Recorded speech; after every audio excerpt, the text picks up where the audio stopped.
Queridos hermanos, iniciamos la lección divina de este día, viernes 29 de julio, viernes de la 17ª semana del tiempo ordinario. Por la señal de la Santa Cruz de nuestros enemigos, líbranos, Señor Dios nuestro, en el nombre del Padre, y del Hijo, y del Espíritu Santo. Amén. Señor mío y Dios mío, creo firmemente que estás aquí, que me ves, que me oyes. Te adoro con profunda reverencia, te pido perdón de mis pecados y gracia para hacer con fruto este tiempo de lección divina. Madre mía Inmaculada, San José, mi Padre y Señor, Ángel de mi guarda, interceded por mí. En la primera lectura de este día, viernes, en que celebramos la memoria de los santos Marta, María y Lázaro, leemos la lectura del libro del profeta Jeremías, capítulo 26, versículos 1 al 9. Al principio del reinado de Joaquín, hijo de Josías y rey de Judá, el Señor le habló a Jeremías y le dijo: Esto dice el Señor: Ve al atrio del templo y diles a todos los habitantes de Judá que entran en el templo para adorar al Señor todas las palabras que yo te voy a ordenar, sin omitir ninguna. A ver si las escuchan y se convierten de su mala vida y me arrepiento del castigo que he pensado imponerles a causa de sus malas acciones. Diles pues: esto dice el Señor: si no me obedecen ni cumplen la ley que he dado, ni escuchan las palabras de mis siervos los profetas, que sin cesar les he enviado, y a quienes ustedes no han escuchado, entonces yo trataré a este templo como al de Silo, y haré que esta ciudad sirva de escarmiento para todos los pueblos de la tierra. Los sacerdotes, los profetas y el pueblo oyeron a Jeremías pronunciar estas palabras en el templo del Señor, y cuando él terminó de decir cuánto el Señor le había mandado, los sacerdotes y los profetas lo apresaron, diciéndole al pueblo: este hombre debe morir, porque ha profetizado en nombre del Señor que este templo será como el de Silo, y que esta ciudad será destruida y quedará deshabitada. Entonces la gente se amotinó contra Jeremías en el templo del Señor. Palabra de Dios. El Señor manda a Jeremías a avisar al pueblo de su mala conducta, de su mal procederse, de sus malas obras. ¿Y qué es lo que va a suceder? Que no se va a aceptar la voz del profeta. Y esto nos llama la atención. No nos llama la atención, porque es la historia que se repite una y otra vez. Es la historia no solo del pueblo de Israel, es la historia de la iglesia, es la historia de la humanidad, es la historia de la salvación, donde Dios siempre está hablando, hablando y hablando, y llamando la atención a cada uno de nosotros desde la creación, para decirnos por dónde es el camino, para advertirnos. ¿Dónde empieza la lectura que hemos hecho ubicándonos en el tiempo en el cual se hizo esta profecía? Al principio del reinado de Joaquín, hijo de Josías, que era el rey y que era rey de Judá. El Señor le habla a Jeremías: anda al atrio del templo y diles a todos los habitantes de Judá que entran en el templo para adorar al Señor todas las palabras que te voy a ordenar. Anda a decir ¿qué? No tus propias palabras. El envío es siempre para hablar la palabra del Señor. Por eso es tan importante conocer la palabra de Dios. Porque nosotros que hemos sido configurados con Cristo, sacerdote, profeta y rey, tenemos una labor profética. Pero la labor profética no se va a realizar si no tenemos conocimiento de la palabra de Dios. Porque no se trata de andar profetizando lo que a nosotros nos da la gana. No, se trata de hablar en el nombre del Señor. Esa es la función del profeta. La función del profeta es ser embajador del Señor. Y tú, que eres bautizado, tienes que realizar la función de profeta. ¿Y cómo la realizas? Comunicando la palabra de Dios. No lo que a mí me dé la gana, lo que dice el Señor. Tú anda y di todas las palabras que yo te voy a ordenar, sin omitir ninguna. Oye, hay partes de la Escritura que nos pueden resultar difíciles y existe efectivamente una tentación de querer omitirlas. Pasó hace unos años atrás, por ejemplo, en una jornada mundial de matrimonios, donde de una manera completamente antilitúrgica se omitió parte de una lectura. ¿Por qué? Porque era una parte incómoda, una parte donde se habla de la profundidad de esa relación entre el esposo y la esposa. Carta a los Efesios.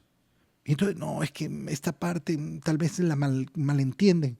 No, si la malentienden es problema del que la entiende, del que la escucha o la mal escucha, mejor dicho. Pero tú no puedes elegir, no, esta parte no voy a decirla. Yo tengo que proclamar todas las palabras del Señor. No puedo elegir, no, esta parte de la Biblia es muy complicada y entonces mejor dejarla fuera, mejor hablar de las partes bonitas, mejor no sé qué, mejor. Eso es cambiar el mensaje. Eso es cambiar el mensaje del Señor. Y por eso la instrucción de Dios a Jeremías es una instrucción tan bonita para ti, para mí. No vas a omitir ni una palabra. A ver si las escuchan y se convierten de su mala vida, y entonces me arrepiento del castigo que he pensado imponerles. Tú tienes que comunicar mi palabra, toda mi palabra, sin omitir nada. De ahí está en el otro si la escucha o no la escucha, si decide escucharla o decide no escucharla. Pero eso ya corresponde al otro, no me corresponde a mí. Y a ver si escuchando esa palabra se convierten y entonces yo me arrepiento del castigo. Esto es lo que dice el Señor. Si no me obedecen ni cumplen mi ley que les he dado, ni escuchan las palabras de mis siervos los profetas, que sin cesar he enviado. Qué bonita esta expresión. No es que el Señor se ha olvidado de enviar profetas, no es que el Señor se ha olvidado de enviar su mensaje, no es que el Señor no nos ha dado las instrucciones, no, el Señor nos ha dado las instrucciones. Son ustedes los que efectivamente tienen que escucharlas. Entonces yo trataré este templo como al de Silo, que fue destruido, y haré que esta ciudad sirva de escarmiento para todos los pueblos de la tierra. Los sacerdotes, los profetas y el pueblo que oyen a Jeremías entienden las palabras que les está dirigiendo Jeremías y las interpretan correctamente, apresan a Jeremías y entonces, ¿qué les dice? Cuando él terminó de decir todas estas palabras, los sacerdotes y los profetas los apresaron, diciendo, este hombre debe morir porque ha profetizado en nombre del Señor que el templo será como el de Silo y que esta ciudad será destruida y quedará deshabitada. Fíjate qué tremendo. ¿Por qué? Porque la interpretación que hacen de las palabras de Jeremías son correctas. Han interpretado bien. No es que no entendieron. No es que no entendieron. Entendieron las palabras, pero decidieron no escucharlas. Y decidieron más bien decir, no, lo que hay que hacer es matar a Jeremías. Matarlo. Y esto es el modo en que se va a tratar a los profetas. Qué bonito elevar una oración al Señor en este día y decirle, Señor, que yo escuche de verdad, que no sea necio y que no sea de aquellos que pretendiendo, o mejor dicho, que entendiendo verdaderamente la palabra, después quiera reaccionar contra ella. Y peor, que quiera reaccionar contra los profetas. ¿Qué profetas? Cualquier persona que me dice que estoy haciendo mal algo y es verdad, está actuando de profeta en mi vida.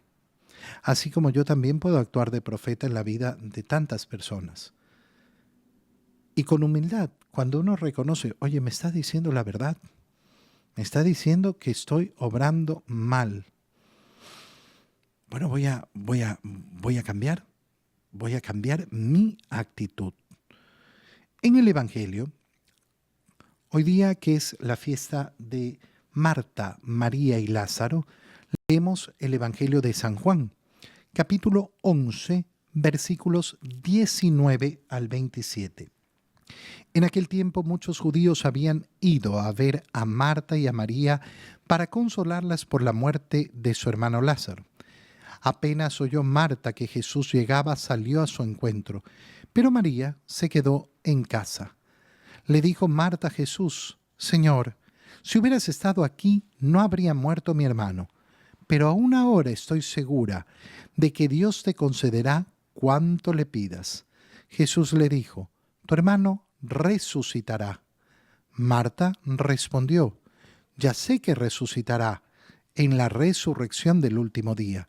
Jesús le dijo: Yo soy la resurrección y la vida. El que cree en mí, aunque haya muerto, vivirá. Y todo aquel que está vivo y cree en mí, no morirá para siempre. ¿Crees tú esto? Ella le contestó: Sí, Señor, creo firmemente que tú eres el Mesías, el Hijo de Dios, el que tenía que venir al mundo. La lectura que hacemos en esta fiesta de Marta, María y Lázaro es una lectura preciosa. Estamos agarrando apenas un pedacito de todo ese largo pasaje de la resurrección de Lázaro, que seguramente conocemos muy bien. No estamos leyendo el pasaje completo. No necesitamos hacerlo en este momento para esta celebración, porque la Iglesia lo que quiere hoy día es que al celebrar a Marta, a María y a Lázaro, contemplemos a Jesús como aquel que da la verdadera esperanza cuando se cree en Él. Y esto es lo que se nos ha mostrado. Recordemos un poquito cuál es el contexto y cuál es la historia completa del Evangelio. La historia comienza cuando le llega la noticia a Jesús de que Lázaro estaba enfermo. Lázaro es un amigo profundamente entrañable del Señor. Es un amigo cercano. No conocemos la historia de esa amistad. Sabemos, lo hemos leído el otro día, cómo Jesús se hospeda en la casa de Marta, donde está María. No sabemos si María vive con Marta, parece que sí. ¿Vive Lázaro también con ellos? Posiblemente sí, no lo sabemos. Son 3 hermanos que son amigos de Jesús. ¿Se han conocido antes de la vida pública de Jesús? No lo sabemos. Pero sabemos que hay una profunda amistad. ¿Y cómo sabemos que hay esa profunda amistad? Porque cuando Jesús se acerca a la tumba de Lázaro, llora delante de esa tumba. Y la gente dice: miren cuánto lo quería. Y resulta que a pesar de esta profunda amistad, cuando el Señor tiene la noticia de que Lázaro está enfermo, decide no moverse. Espera 3 días. Y recién después de 3 días emprende el camino. Pero Lázaro ya ha muerto. Pero él le ha anunciado a sus apóstoles, les ha anunciado que esto es para que ellos contemplen el poder, la fuerza profunda y verdadera de Cristo. El Señor va a llegar 3 días, más de 3 días después de la muerte de Lázaro. Y entonces ahí es donde nos ubica el Evangelio que acabamos de leer. ¿Qué había sucedido? Muchos judíos habían ido a ver a Marta y a María para consolarlas por la muerte de Lázaro. Esto nos da un dato importantísimo. ¿Cuál? Que Marta y María y Lázaro son bastante conocidos, que posiblemente tienen una situación acomodada, que son gente importante, que son gente de influencia, que son gente de respeto, que en fin, tienen una buena posición. Son conocidos y por eso muchos judíos van desde Jerusalén. Ha muerto Lázaro, vamos a consolar a sus hermanas. Se ve además que había una relación muy íntima, muy profunda. ¿Por qué? Porque no se va a consolar a la esposa de Lázaro, no se van a consolar a los hijos de Lázaro. ¿Lázaro estaba casado? No lo sabemos, pero podemos deducir que no. Porque si no, no se entendería muy bien. Vamos a consolar a la esposa de Lázaro, pero no van a consolar a la esposa. Han ido a consolar a las hermanas. Y cuando estaban ahí, ¿Qué es lo que sucede? Apenas oyó Marta que Jesús llegaba, salió a su encuentro. Qué precioso es cuando leemos el Evangelio y nos damos cuenta del cambio de actitud de Marta. Marta ha estado tan preocupada cuando ha acogido al Señor de atenderlo, entrar, salir, cocinar, ponerle todo para desvivirse en atenderlo. María se ha sentado a sus pies para escucharlo. Y Marta ha recibido una tremenda reprimenda. ¿Por qué? Porque ha pretendido que Jesús sea el que reprenda a su hermana. Mira esta vaga aquí. Dile que se pare y se ponga a ayudarme. No, María ha escogido lo mejor. Ahora Marta apenas sabe que Jesús está en camino, que ya está cerca, sale a su encuentro, porque tiene el corazón deseoso de ser consolado por Jesús. Han ido muchas personas a encontrarla. Y claro, uno podría decir, pero está maleducada. ¡Qué terrible! ¿Cómo? Si han venido tantas visitas a consolarla, a darle el pésame, va a mandarse a cambiar. Pero ahí está cómo se nos muestra en el Evangelio esa elección de las prioridades. ¿Qué ha priorizado Marta? Ir al encuentro de Jesús. Ir al encuentro de Jesús. Y cuando llega, ¿qué es lo que sucede? Perdón, María se queda. María se queda. Se quedó en la casa. No sabemos por qué se quedó en la casa. Se quedó en la casa tal vez porque dijo, bueno, si va Marta, yo me quedo aquí de anfitriona, o simplemente dijo, bueno, no es el momento de ir, no lo sabemos. Marta llega donde el Señor y le dice, Señor, si hubieras estado aquí, no habría muerto. ¿Cuál es el saludo de Marta a Jesús? Una queja. Pero una queja realizada con tanta devoción, con profunda devoción. No está recriminándole en el fondo. Ha aceptado la muerte de su hermano.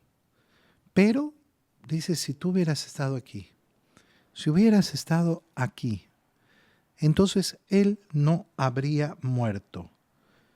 Pero aún ahora estoy segura de que Dios te concederá cuanto le pidas. ¿Qué está diciendo Marta?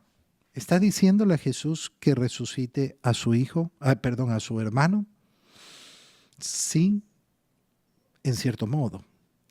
En cierto modo, como cuando uno se enfrenta a esa pena tan grande y espera lo imposible. Espera que en el último segundo algo cambie, aún sabiendo que ya no hay nada que hacer. Ay, pero yo sé que el Señor... Sí.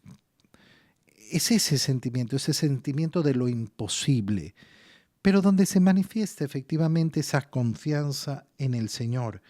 Aún ahora cuando sé que ya han pasado más de 3 días, de que ya el cuerpo se está descomponiendo, aún ahora sé que todo lo que tú le pidas a Dios, Jesús le responde, tu hermano resucitará.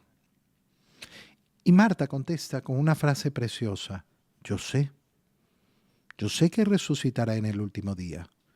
Y aquí es donde se manifiesta entonces lo que la Iglesia quiere que nosotros contemplemos en Marta, en María, en Lázaro. Al contemplar a Marta, a María, a Lázaro, lo que contemplamos es la fe profunda en la resurrección. Quien cree en Cristo, cree en la resurrección, porque Cristo es la resurrección y la vida. Yo sé que resucitará en el último día. Y este es el corazón que debe tener cada uno de nosotros delante de la muerte. Ha muerto mi familiar, ha muerto mi hermano, ha muerto mi madre, ha muerto mi padre, ha muerto mi esposa, mi esposo. ¿Es un dolor intenso? Sí. ¿Pero el dolor lo llena todo? No. Porque no puede llenar la verdadera esperanza. El dolor no puede opacar la verdadera esperanza.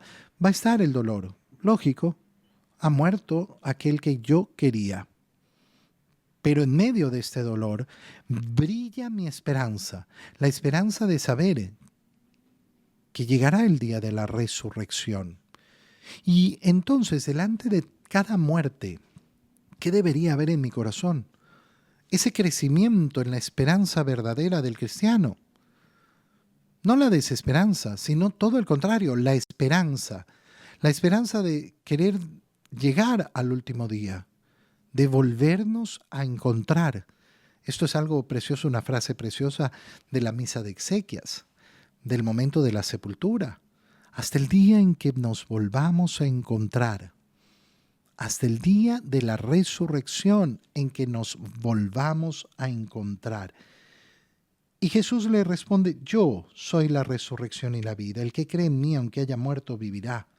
Y todo aquel que está vivo y que en mí no morirá. ¿Tú crees en esto? Y eso es lo que te pregunta a ti el Señor hoy. Por eso estamos haciendo esta lectura. ¿Tú crees en esto?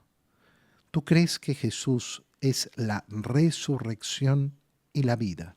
Sí, Señor, yo creo. Y nos unimos entonces a las palabras de Marta. Creo firmemente que tú eres el Mesías, el Hijo de Dios, el que tenía que venir al mundo. En ti solo hay vida. Eres el que venció a la muerte.